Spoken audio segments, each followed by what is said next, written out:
Hello students, today we are going to start our new chapter, chapter 4, Sorting Materials into Groups from NCERT of class 6th. Okay, in this chapter we are going to learn about the properties of materials, why we divide materials in different groups. Okay, before starting this chapter, I'm going to tell about the some glimpse of materials. Okay, why we divide materials into groups? What is the sorting materials into groups? Grouping of any material means जब हम किसी भी type के materials को grouping करते हैं उनके on the basis of their properties, उनकी प्रॉपर्टीज़ की बेसिस पे उनकी प्रॉपर्टीज़ में अब प्रॉपर्टीज़ का मतलब होता है कि वो उनकी अपीयरेंस कैसी है, उनका कैरेक्टरिस्टिक कैसा है, उसके बेसिस पे हम जब किसी भी मटेरियल को हम एक ग्रुप से दूसरे ग्रुप में रखते हैं या कई अलग अलग ग्रुप में डिवाइड करते हैं तो वो होता है हमारा sorting materials in different groups. Okay, now what is the property of materials? There are many various kinds of properties of a material, like first is appearance, hardness, solubility, flotation, transparency, and conductivity of heat and conductivity of electricity. Okay, first we will talk about the appearance, and there are so many examples given in your NCERT. Go through that and you will better understand. Okay, first we are going to read about the appearance of any object or material. Okay, appearance means the object, how the object is look like. कोई भी object कैसा दिखता है, उसकी appearance कैसा है, तो इसके बारे में वो एक ऑब्जेक्ट दूसरे ऑब्जेक्ट से कितना डिफरेंट है, कितना सिमिलर है, इस बेसिस पे हम किसी ऑब्जेक्ट को या किसी मटेरियल को हम जब ग्रुप करते हैं, उनकी ग्रुपिंग करते हैं, that is the property of material divide on the basis of appearance. Okay, now appearance उनका कैसा हो सकता है, रफ सरफेस हो सकता है, स्मूथ सरफेस हो सकता है, और क्या हो सकता है उनके साथ में, लस्ट्रस हो सकता है, नॉन लस्ट्रस हो सकता है, मीन्स कि ऑब्जेक्ट शाइन करेगा या नहीं भी करेगा. The object which shines are known as lustrous. The object which does not shine are known as non-lustrous. Okay, smooth and rough surface कैसा होगा, smooth surface जो है कैसा होगा, प्लेन है जैसे ये पेज, ये स्मूथ सरफेस है, ये खुरदुरा सा हो तो यही क्या कहेगा, rough surface. Okay, next is hardness. What is hardness?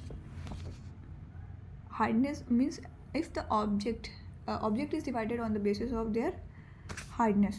If the object is easily compressible, means अगर आप उसको प्रेस करते हो और वो इजीली प्रेस हो जाता है और वो श्रिंक कर जाता है, it means the object is soft. Object कैसा है, हमारा इजीली कंप्रेस कर रहा है तो वो सॉफ्ट है.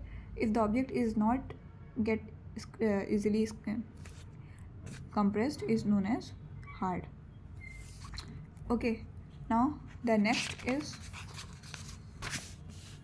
flotation.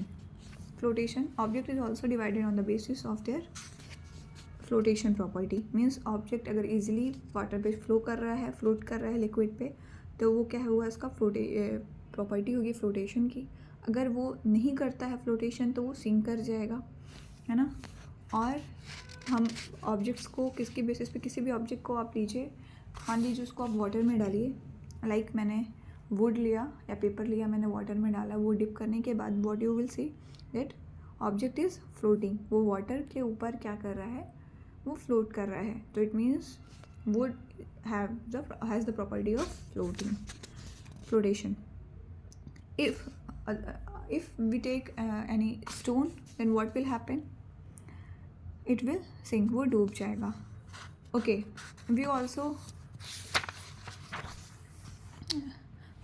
also divide some materials on the basis of their solubility. means उनका घुलने की कैपेसिटी क्या है, उसके बेसिस पे भी हम जो है ऑब्जेक्ट्स को, मटेरियल्स को डिवाइड करते हैं, ग्रुपिंग करते हैं. कुछ सॉलिड सब्सटेंस ऐसे होते हैं जो ईजिली वाटर में डिज़ोल्व कर जाते हैं तो उनको हम सॉल्युबल कहते हैं, और जो इजीली नहीं डिज़ोल्व हो पाते हैं वाटर में वो इनसॉल्युबल कहलाते हैं, जैसे शुगर, सॉल्ट, ये सब इजीली वाटर में डिज़ोल्व हो जाते हैं, they are the example of soluble. और जो इजीली डिज़ोल्व नहीं होते वो क्या कहलाते हैं, insoluble, like sand and water, chalk. Okay, next is transparency. What is transparency? Object में लाइट पास होने की कैपेसिटी कितनी इजीली, इसमें लाइट के से कितना इजीली पास हो जा रहा है, दैट इज़ ट्रांसपेरेंसी।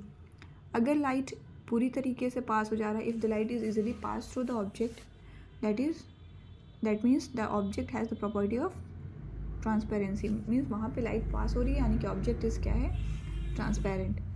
अगर वहाँ पे लाइट पार्शियली पास हो रही, थोड़ी थोड़ी पास हो रही, तो वो होगा हमारा translucent. Like example you can take butter paper, frosted paper, these are the examples of translucent. Next is OPEC.